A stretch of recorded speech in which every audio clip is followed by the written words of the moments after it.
ఈరోజు రాత్రి కల్లా ఎస్ఐ గారు రికవర్ చేసి కేబుల్ ఇస్తే సరాసరి, ఎందుకంటే వాళ్ళు మోటార్ పైకి ఎత్తిన్నారు, కేబుల్ అంతా పైన ఉండింది, మొత్తం దొంగతనం చేసుకొని పోయినారు.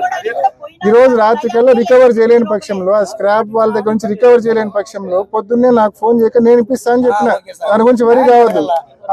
ఇప్పుడు ఆ పంట పాపం మొత్తం పంట అంతా ఎండిపోతుంది. బట్ మిగతా వాళ్ళందరికీ మాత్రం ఎట్టి పరిస్థితుల్లో ఎస్ఐ గారు రికవర్ చేస్తాను మనకు మాట ఇస్తాను సార్. ఎట్టి పరిస్థితి గడిచిన కొన్ని మాసాలుగా లింగాల మండలంలో ముఖ్యంగా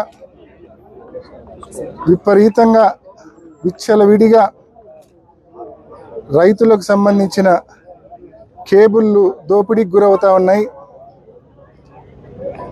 ఏ స్థాయిలో గురవుతా ఉన్నాయంటే నిన్న రాత్రి మాత్రమే దాదాపు 40 మంది రైతులకు సంబంధించిన కేబుల్స్ దొంగతనానికి గురయ్యాయి.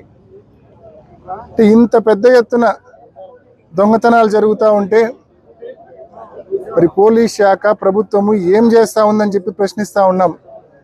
నిన్న రాత్రి తొలిసారి కాదు ఇది, గడిచిన కొన్ని మాసాలుగా పెద్ద ఎత్తున ఈ కేబుల్ దొంగతనాలు జరుగుతాయి. నిన్నొక్కరోజు 2 రోజుల క్రితము కోమనూతుల గ్రామానికి సంబంధించిన ఒక రైతు పురుషోత్తం రెడ్డి భార్య ఈ అక్కకు సంబంధించిన పొలంలో దాదాపు 1000 మీటర్ల కేబుల్, అంటే దాదాపు మీటర్ 250 రూపాయలు అవుతా ఉంది కేబుల్ కొనాలంటే. 2.5 లక్షల రూపాయల కేబుల్ దోపిడీకి గురై